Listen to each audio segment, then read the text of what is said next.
Hi friends, welcome to amazing glorious. हमारे channel के videos आपको अच्छे लगते हैं तो सब्सक्राइब करें, या पहली बार हमारे चैनल पर आप वीडियो देख रहे हैं तो ज़रूर लाइक करें और वीडियो के बारे में कमेंट करना ना भूलना।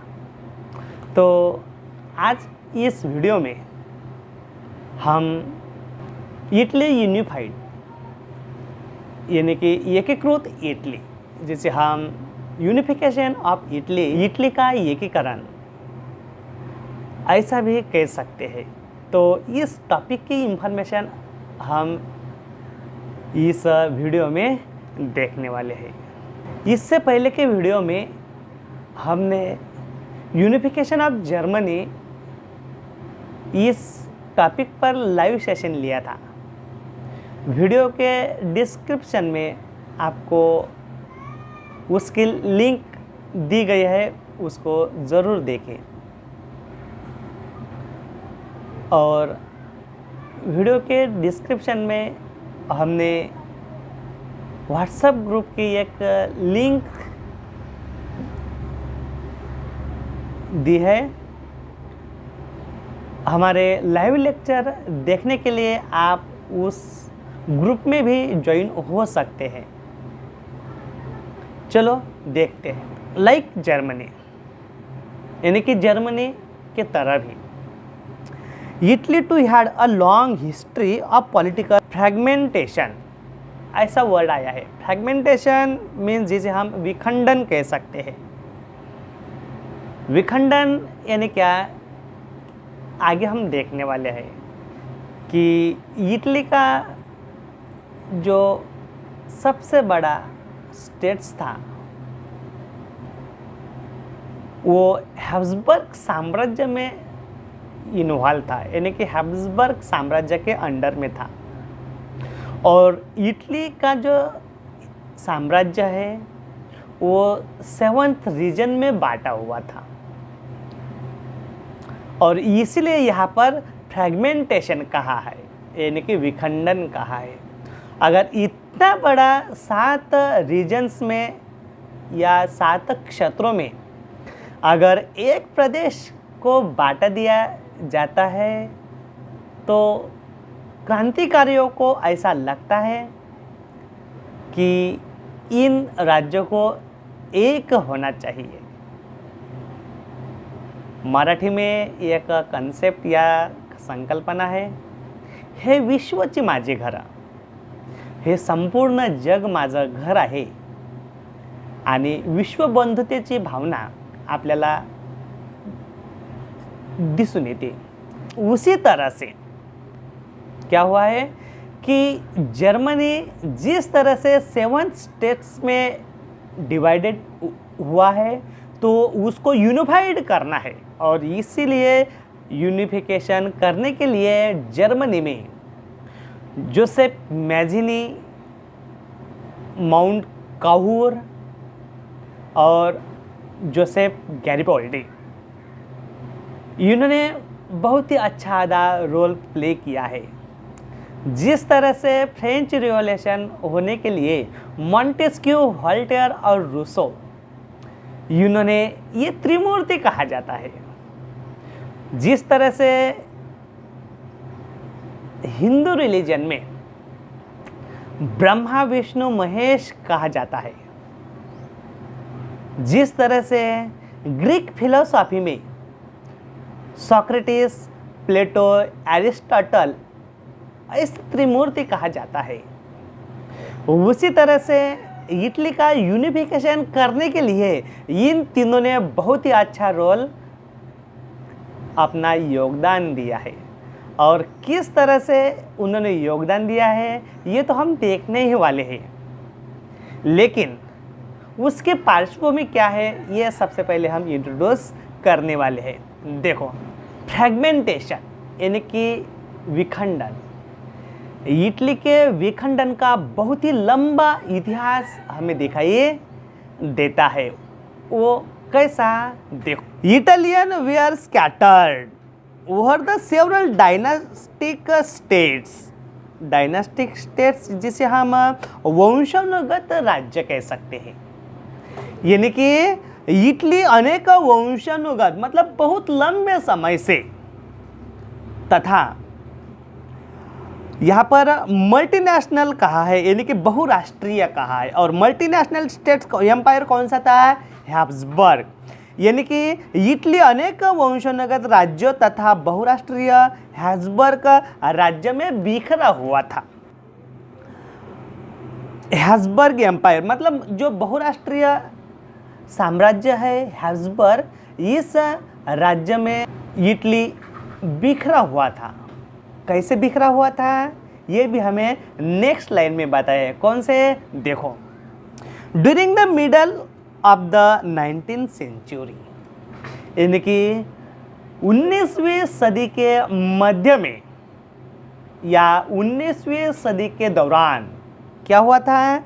Italy was divided into 7 states. यानी कि 19वीं सदी के दौरान, 19वीं सदी के मध्य के दौरान इटली लगभग 7 स्टेट्स में बांटा हुआ था। यानी कि 7 राज्यों में इटली का बंटवारा हुआ था। आपको ये क्वेश्चंस भी आ सकता है कि कितने राज्यों में इटली का बंटवारा हुआ था। तो 7 राज्यों में इटली का बंटवारा हुआ था। बाद में ऑफ विच ओनली वन, देखो जिनमें से केवल एक क्या है?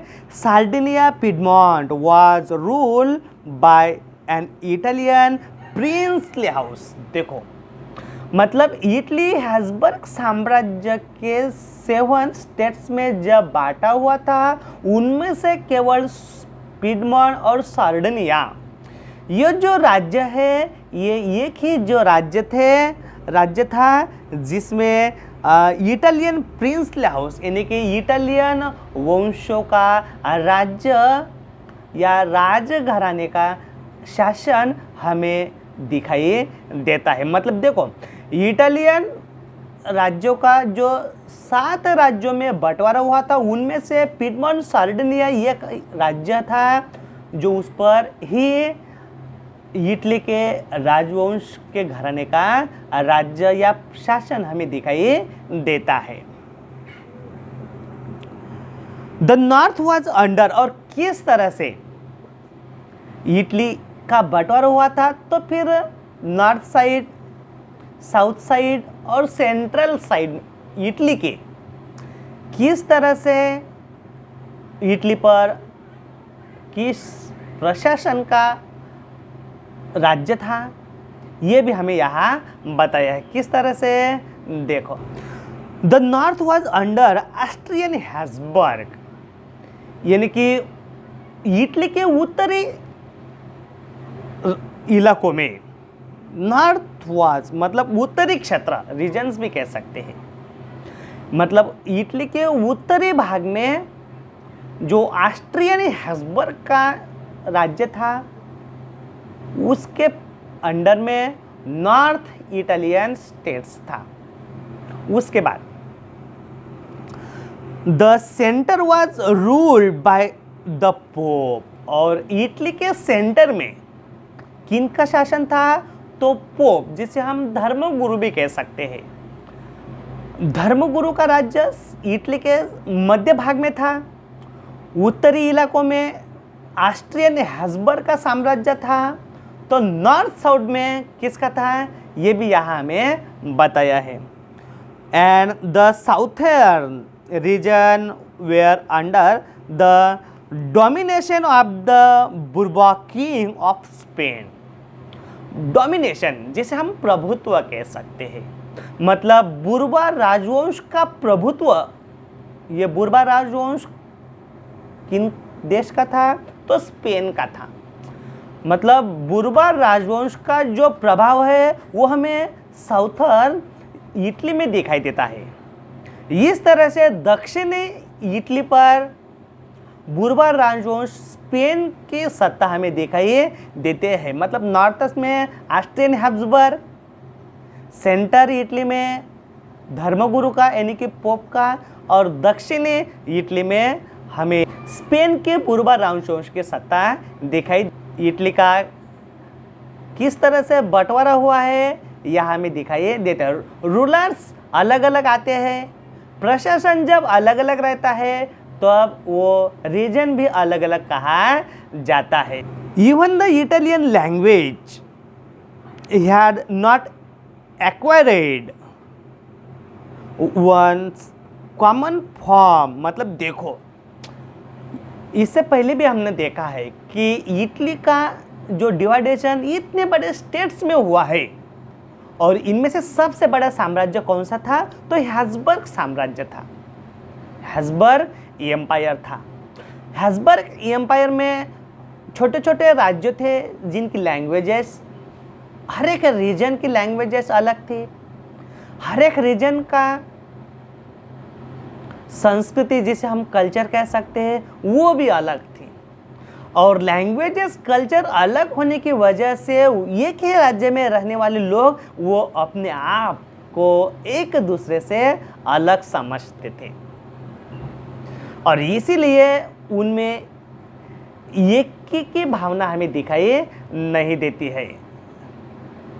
और मिडिल क्लास के लोगों ने नेशनलिज्म यानी कि राष्ट्रवाद की फीलिंग उन लोगों में क्रिएट करके, जिस तरह से फ्रेंच रिवॉल्यूशन की इंफॉर्मेशन देखी है, यूनिफिकेशन ऑफ जर्मनी की इंफॉर्मेशन हमने देखी है, उसी तरह से मिडिल क्लास के लोगों ने इन लोगों में नेशनलिज्म फीलिंग क्रिएट करने का प्रयास किया है। उसके बाद इसीलिए यहाँ पर बताया है कि even the Italian language had not acquired one common form. मतलब इतालवी भाषा ने भी अभी सक्रिय साझा रूप नहीं प्राप्त किया था, जिसे हम एक्वायर्ड कह सकते हैं, प्राप्त करना या हासिल करना। यानी कि इतना बड़ा इटालियन रीजन्स था, फिर भी इटालियन रीजन्स की इटालियन लैंग्वेज तो थी, लेकिन ये इतने बड़े फेमस नहीं थे। जिस तरह से फ्रेंच में फ्रेंच भाषा का ही इस्तेमाल किया जाता था, हर एक कंट्रीज की हर एक लैंग्वेज होती है। जिस तरह से हमारे इंडिया की हिंदी लैंग्वेज नेशनल लैंग्वेज है, उसी तरह से हर एक कंट्रीज की एक नेशनल लैंग्वेज होती है। तो फिर इटालियन कंट्रीज की, कंट्रीज तो नहीं हम कह सकते, लेकिन इटालियन रीजन्स की अभी तक जो इटालियन लैंग्वेज थी, इन्होंने अभी तक साझा रूप प्राप्त नहीं किया था। And till had many regional and local variations, यानी कि अलग अलग राज्यों और भाषाओं में उनके अलग अलग रूप या स्वरूप हमें दिखाई देते हैं। मतलब देखो, ये हमें यूनिफिकेशन ऑफ इटली का इंट्रोडक्शन, या जिसे हम प्रास्ताविक कह सकते हैं, हमें ये दिखाई देता है। नेक्स्ट पैराग्राफ में यूनिफिकेशन ऑफ इटली किस तरह से एकीकरण के तरफ इटली बढ़ा है, ये हमें दिखाई देता है। आपने अभी तक हमारा चैनल सब्सक्राइब नहीं किया है तो सब्सक्राइब करें और कमेंट करना मत भूलिए। जिसको इस वीडियो की ज़रूरत है उस स्टूडेंट्स को वीडियोस की लिंक सेंड करना मत भूलिएगा। नेक्स्ट पैराग्राफ में हम देखने वाले हैं किस तरह से इटली यूनिफिकेशन के तरफ बढ़ी है। ड्यूरिंग द 1830s, यानी कि 1830 के दौरान क्या हुआ था? जोसेफ मैजिनी, जिसे हम जोसेफी मैजिनी भी कह सकते हैं, हिंदी में मैथ्सिनी भी कहा जाता है। देखो, Giuseppe Mazzini has sought to put together a coherent program for unitary Italy Republic. यानी कि ये जो जोसेफ मैथ्सिनी है या मैजिनी है, इन्होंने इटली का गणतंत्र राज्य बनाने के लिए एक कोहेरेंट प्रोग्राम रखा था, सुविचारित कार्यक्रम कह सकते हैं। जिस तरह से हमारा गोल पूरा करने के लिए हम किस तरह से मैनेजमेंट करते हैं, उसी तरह से इटली का किस तरह से यूनिफिकेशन करना है, ये गोल पूरा करने के लिए जोसेफ मैथ्सी ने ये कुछ प्रोग्राम सुविचारित किया था। और ही हैड ऑल्सो फॉर्म, देखो इससे पहले मैं आपको बता देना चाहता हूँ कि जोसेफ मैथ्सी ने जो हम इटली यूनिफाइड ये टाइटल की इंफॉर्मेशन ले रहे हैं, तो इसमें ब्रीफली क्वेश्चंस आ सकता है जोसेफ मैथ्सी ने, या शॉर्ट नोट भी आ सकता है। तो जोसेफ मैथ्सी की इंफॉर्मेशन हमें ऐसे मिलती है कि जोसेफ मैथ्सी ने ऐसा माना जाता है कि वो जब 18 साल का था तो इटली में ऐसे ही क्रांतिकारी कार्य शुरू हो रहे थे, और ऐसे क्रांतिकारी कार्य में उनको पकड़ा गया था और वो प्रशासन के खिलाफ वो कार्य कर रहा है, ऐसा समझकर उनको इटली से बाहर निकाला गया था, उनको देशद्रोह ठहरा गया था। तो क्रांतिकारी कार्य वो मैथ्सी ने कर रहा था, तो देश से बाहर उनको निकाला गया था, लेकिन उनका जो कार्य है वो तो खत्म नहीं होने वाला है। इसीलिए उनका जो ये कार्य है वो बाहर जाकर उन्होंने अपना कार्य और गति से तेजी से शुरू किया था। और ऐसा माना जाता है कि जब उनको इटली से देशद्रोह समझकर इटली से बाहर की देश में भेजा गया था, तो वहाँ उन्होंने सीक्रेट सोसाइटी की स्थापना की है। एक है यंग इटली और दूसरी है यंग यूरोप। देखो हमें नेक्स्ट लाइन में इसकी इंफॉर्मेशन मिलती है। He had also formed a secret society called Young Italy for the dissemination of his goal। देखो डिसेमिनेशन जिसे हम प्रसार भी कह सकते हैं, मतलब उसका गोल है, यानी कि टारगेट या उनका उद्देश्य पूरा करने के लिए जो प्रसार करना था, वो प्रसार के लिए उन्होंने एक सीक्रेट सोसाइटी, एक नहीं 2 सीक्रेट सोसाइटी की उन्होंने स्थापना कर दी। तो उनमें से पहली है यंग इटली और दूसरी है young Europe. The failure of revolutionary uprising, देखो द फेल्यूर ऑफ रिवोल्यूशनरी मतलब ये जो क्रांतिकारी कार्य शुरू है वो उनमें सक्सेस नहीं हुए है, और इसीलिए यहाँ पर फेल्यूर कहा गया, जिसे हम अनसक्सेस या अपयश भी कह सकते हैं।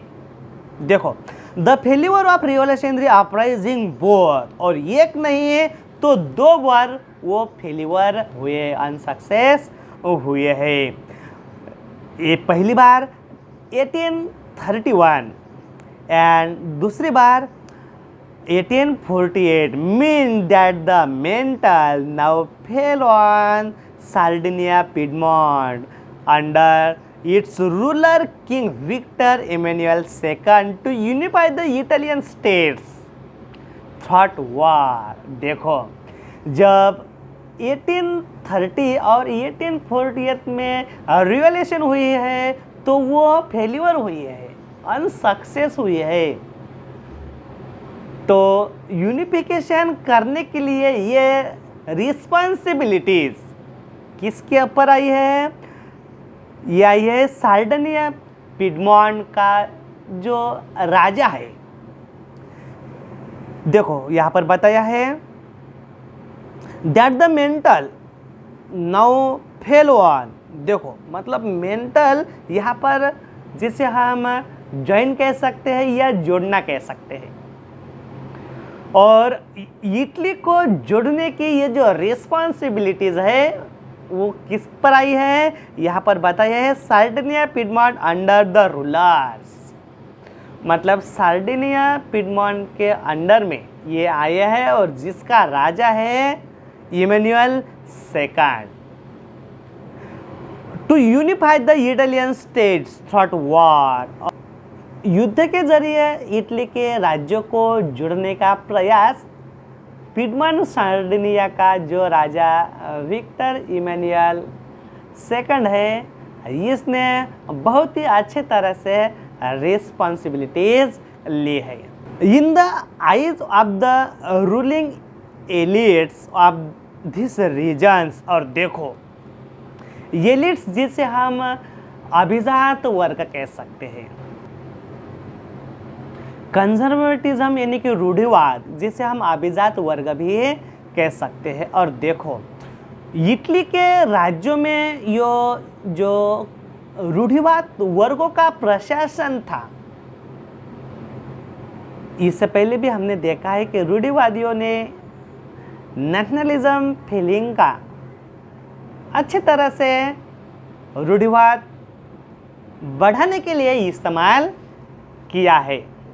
और देखो यहाँ पर बताया है, in the eyes of ruling elites of this regions, यानी कि ये क्षेत्र में शासक अभिजात के नजरों में हमें दिखाई दे, मतलब अभिजात की नजरों में अगर हम eyes of the ruling elites यानी कि अभिजात वर्गों की नजरों से अगर हम जो अभिजात वर्ग का शासन हमें वहाँ दिखाई देता है, तो अभिजात वर्ग के शासनों की नजरों से अगर हम देखते हैं तो a unified Italy offer them the possibility of economic development and political dominance. देखो मतलब क्या है कि एकीकृत इटली के लिए डोमिनेंस जिसे हम प्रभुत्व कह सकते हैं, और एकीकृत इटली के लिए आर्थिक विकास जिसे हम इकोनॉमिक डेवलपमेंट कह सकते हैं, एंड पॉलिटिकल डोमिनेंस जिसे हम राजनीतिक प्रभुत्व कह सकते हैं। और इटली एकीकृत इटली के लिए सबसे पहले इकोनॉमिकली डेवलपमेंट करना चाहिए और पॉलिटिकली डोमिनेंस बनना चाहिए, राजनीतिक प्रभुत्व निर्माण करना चाहिए। इससे पहले भी हमने देखा है कि कंजर्वेटिज्म ने भी यानी कि रूढ़िवादियों ने भी नेशनलिज्म का इस्तेमाल रूढ़िवाद को ज़्यादा स्ट्रांग करने का प्रयास किया है, और यही हमें यहाँ दिखाई देता है। इस तरह से यहाँ इस टॉपिक में हमें जोसेफ मैथ्सिनी और जो इमैनुअल सेकंड इसकी इंफॉर्मेशन हमें यहाँ मिलती है। नेक्स्ट पॉइंट में चीफ मिनिस्टर काहूर और इटली का चीफ मिनिस्टर यानी कि मुख्यमंत्री नहीं तो प्रधानमंत्री कहा जाता है, जिसे चांसलर कहा जाता है, और हमारे देश में प्रधानमंत्री कहा जाता है। और इटली का जो चांसलर जिसे हम यहाँ पर चीफ मिनिस्टर कहा है, तो इटली के चीफ मिनिस्टर कौन थे? माउंट काहूर यहाँ पर बताया है, यानी कि माउंट काहूर उसका नाम है। और देखो आपको शॉर्टली या ब्रीफली नोट्स या क्वेश्चंस इस पर आ सकता है कि काहूर की इंफॉर्मेशन क्या है, ये यहाँ हमें दिखाई देता है। किस तरह से है, मतलब काहूर की इंफॉर्मेशन हमें आगे बताया गया है। आपने अभी तक हमारा चैनल सब्सक्राइब नहीं किया है तो ज़रूर सब्सक्राइब करो। देखो chief minister Cavour who led the movement to unify the regions of Italy was, देखो ये जो चीफ मिनिस्टर काहूर है, इन्होंने क्या किया है? लीडिंग किया है, जिसे हम नेतृत्व कह सकते हैं। किसका नेतृत्व? ये देखो जर्मनी का चांसलर भी था, और यूनिफाइड इटली का जो मूवमेंट हुआ है उस मूवमेंट का लीडरशिप भी उन्होंने किया है। और यही यहाँ पर बताया है कि प्रमुख मंत्री Cavour who lead movement to unify the regions of Italy, यानी कि जिसने इटली के प्रदेशों को एकीकृत करने के लिए जो मूवमेंट हुआ है, यह आंदोलन हुआ है, इस आंदोलन का उन्होंने नेतृत्व किया है। और देखो मूवमेंट का नेतृत्व भी किया है, और दूसरी तरफ वो चांसलर भी था।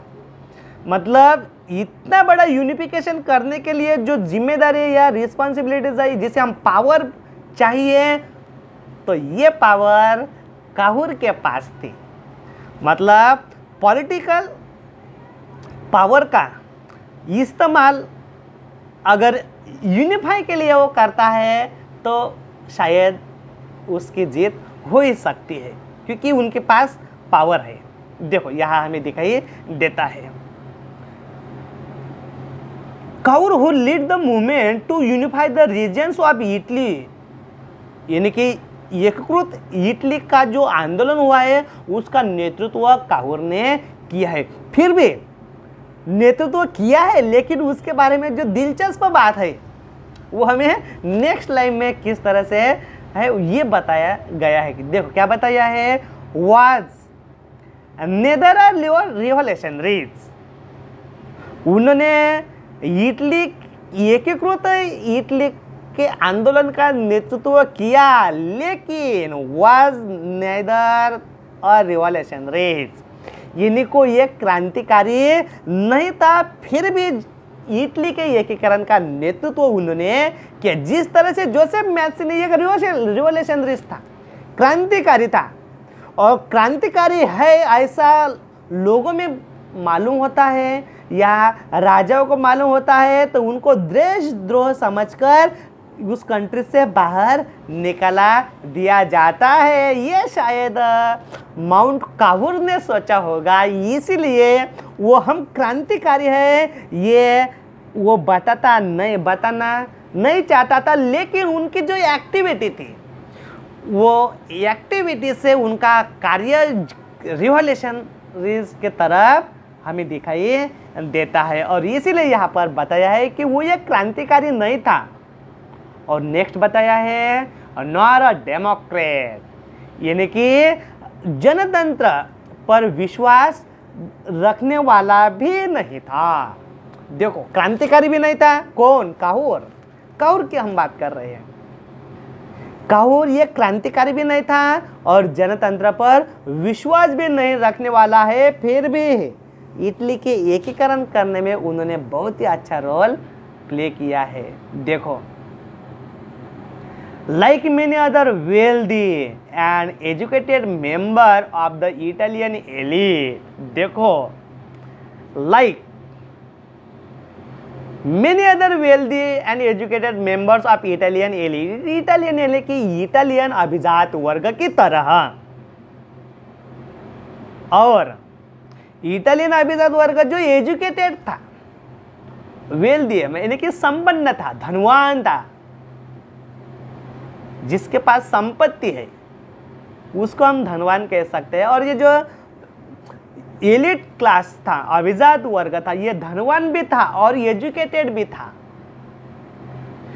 वैसे तो एजुकेटेड लोग मिडिल क्लास के थे, मिडिल क्लास यानी कि जिसे हम मध्य वर्ग कह सकते हैं।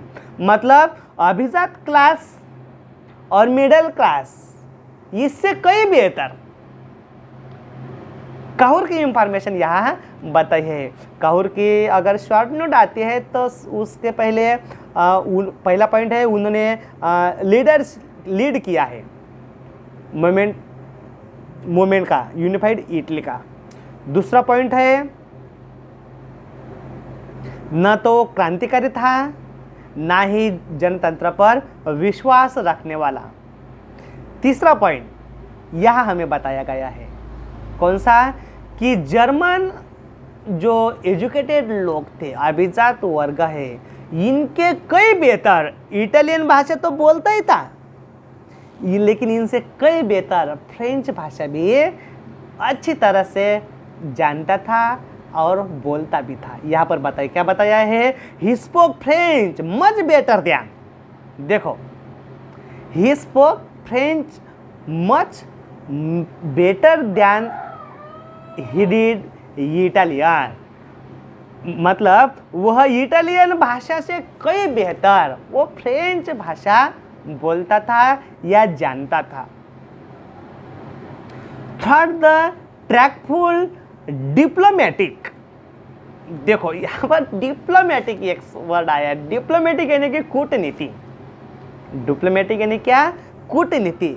यूनिफिकेशन ऑफ जर्मनी में हमने जिस तरह से बिस्मार्क को भारत का कौटिल्य माना जाता है, कौटिल्य यानी कि चाणक्य, इसकी इंफॉर्मेशन देखने के लिए यूनिफिकेशन ऑफ जर्मनी की लिंक दी है डिस्क्रिप्शन में, वो देखो, आपको अच्छी तरह से ये इंफॉर्मेशन मिले, क्योंकि उस वीडियो में हमने अच्छी तरह से एक्सप्लेन किया है। देखो, डिप्लोमेटी यानी कि कूटनीति, जिस तरह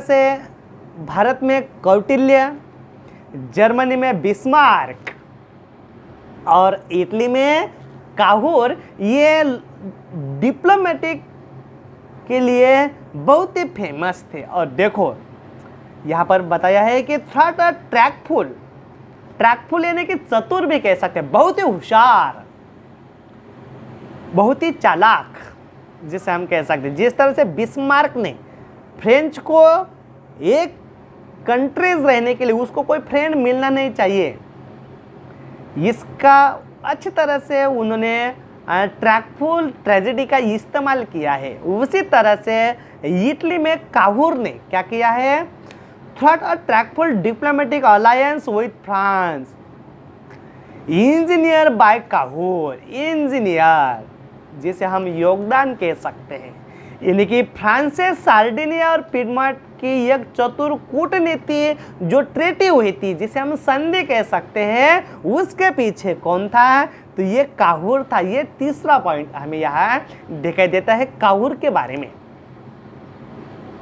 नेक्स्ट बताया है Sardinia Piedmont success in defeating the Austrian forces in 1859, यानी कि सार्डिनिया पिडमॉन्ट 1859 में जो ऑस्ट्रिया बलों को जो हरा पाया था, मतलब सार्डिनिया पिडमॉन्ट ने ऑस्ट्रिया को हराया था, और ऑस्ट्रिया को हराने के लिए ये जो सक्सेस मिली थी, कामयाबी मिली थी, उस कामयाबी के पीछे हमें कौन नजर आता है, काहूर नजर आता है।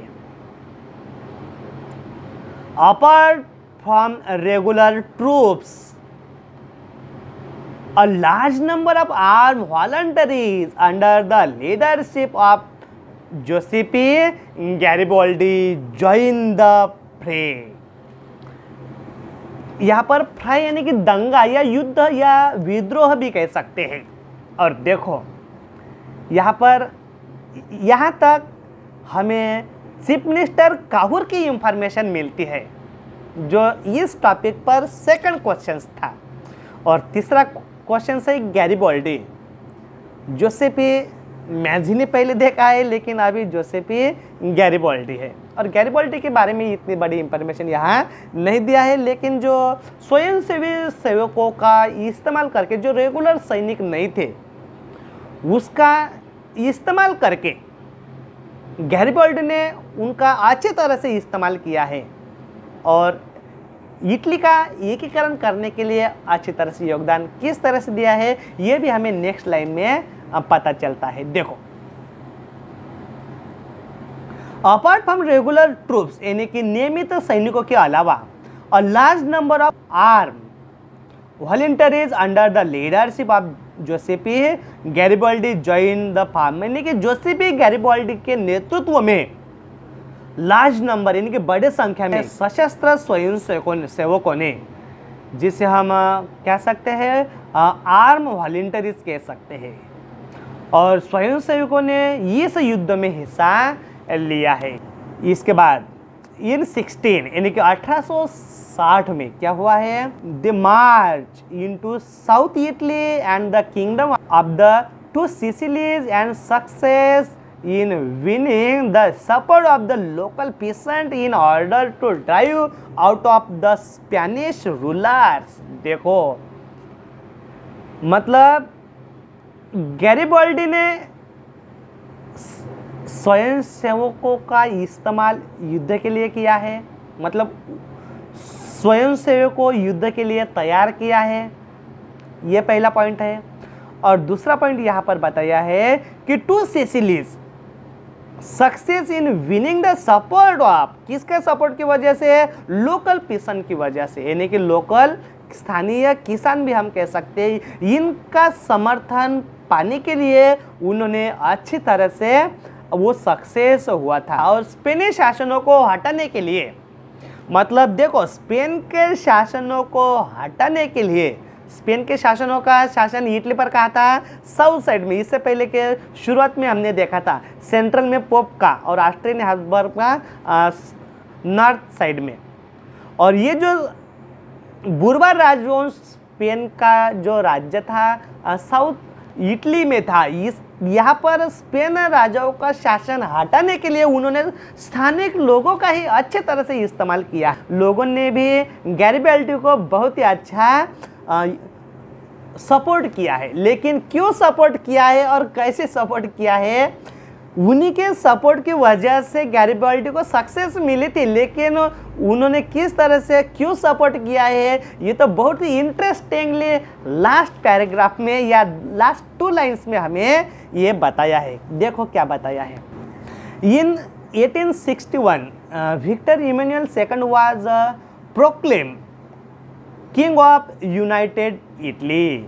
देखो मतलब 1861 में विक्टर इमैनुअल द्वितीय को एकीकृत इटली का राजा प्रोक्लेम यानी कि घोषित करना, proclaim king of the United Italy यानी कि एक यूनाइटेड इटली। यूनाइटेड इटली मतलब एकीकृत इटली का राजा, उनको घोषित किया गया था। किसको? इमैनुअल सेकंड, जो एम्पायर था, रूलर्स था, और उन्होंने भी अच्छी तरह से उन पर रिस्पॉन्सिबिलिटीज आई थी और उन्होंने खूबी से वो निभाने का प्रयास किया ही, नहीं तो सक्सेस मिलाया है। देखो और इसलिए एकीकृत इटली का राजा उनको घोषित किया गया है। However much of the Italian population, देखो यहाँ पर बताया है, क्या बताया है? इटली के अधिकांश जो पॉपुलेशन, जिसे हम आबादी कह सकते हैं, लेकिन यहाँ पर निवासी कह सकते हैं, जो रहने वाले लोग थे वो, मतलब much of the Italian population, Italy के अधिकांश निवासी या लोग, among whom rates of illiteracy were very high, मतलब निरक्षर जिसे हम कह सकते हैं, मतलब इटली के बहुत ज़्यादा रहने वाले जो लोग थे वो एजुकेटेड नहीं थे, निरक्षर थे। और इसी निरक्षर लोगों का जो उसका इस्तेमाल गैरिबाल्डी ने बहुत ही अच्छी तरह से खूबी से किया है। ये हमें नेक्स्ट लाइन में बताया कैसे। देखो among whom rates illiteracy were very high, मतलब वो काफ़ी ऊंची निरक्षरता दर उनका दिखाई देता है, मतलब ये एजुकेटेड नहीं थे। Remain blissfully unaware of liberal nationalist ideology, मतलब अभी तक वो राष्ट्रवादी उदारवादी राष्ट्रवाद की जो आइडिया थी, इस आइडिया से वो अनजान थे। वो जानते नहीं थे कि राष्ट्रवाद उदारवाद क्या है, इतना वो निरक्षर थे। The peasant masses who had supported Garibaldi, मतलब in southern Italy never heard of Italy, मतलब दक्षिण इटली में जिन कॉमन लोग थे, जिसे पीसेंट यहाँ पर कहा गया है, पीसेंट यानी कि आम किसान, मतलब दक्षिण इटली में जिन आम किसानों ने गैरिबाल्डी को समर्थन दिया था, उन्होंने देखो यहाँ पर बताया है who had support Garibaldi is southern Italy never head of Italy, मतलब उन्होंने इटली के बारे में इटली के बारे में उनको मालूम ही नहीं था। क्या मालूम नहीं था? मैंने आपको, मतलब ये दिलचस्प बात है कि स्पेन के जो लोकल के लोग थे, जिसे हम स्थानिक लोग कह सकते हैं, और पिसन जिसे हम किसान है, इन्होंने अच्छे तरह से गैरिबाल्डी को सपोर्ट किया था। तो क्यों किया था ये यहाँ पर बताया है। पहला पॉइंट है कि वो राष्ट्रवाद या उदारवाद क्या है ये जानते नहीं थे। दूसरा पॉइंट है वो निरक्षर थे। और तीसरा पॉइंट है वो इटली के बारे में जानते नहीं थे। तो क्या जानते थे ये यहाँ पर बताया है। एंड बिलीव दैट, वो विश्वास रखते थे। किस पर विश्वास रखते थे? ला तालिया वाज विक्टर इमैनुअल्स वाइफ, यानी कि ला तालिया ये कौन है? विक्टर इमैनुअल की वाइफ है, यानी कि पत्नी है, ऐसा वो जान। उन्होंने इटालिया के बारे में कुछ सुना ही नहीं था, इटली क्या है। और वे मानते थे या वो विश्वास रखते थे, क्या मानते थे? कि ला तालिया यानी कि इटालिया है। वो निरक्षर थे। जिस तरह से हमारे लैंग्वेज में भी जो अंग्रेजी वर्ड रहते हैं उसका कुछ जो अनएजुकेटेड लोग थे उनका जो प्रोनाउंसिएशन है या अलग निकलता है, उसी तरह से ये अनएजुकेटेड लोग थे तो उनको इटालिया को वो क्या कहते थे? ला तालिया कहते हैं। और ला तालिया मतलब उनकी नज़र से अगर हम देखते हैं तो ये ला तालिया जो राजा था इमैनुअल सेकंड उसकी पत्नी है, तो उसको सपोर्ट तो करना ही चाहिए। इस तरह से गैरिबाल्डी ने लोकल के लोगों का और पीसेंट का यानी कि किसानों का किस तरह से यूनिफिकेशन ऑफ इटली के लिए इस्तेमाल किया है ये यहाँ हमें देखने को मिलता है। वीडियो पसंद आया तो अभी तक सब्सक्राइब नहीं किया है तो सब्सक्राइब करो, और वीडियो पसंद आया तो कमेंट करना मत भूलना, और आपके फ्रेंड्स को लिंक ज़रूर शेयर करना। Thank you very much.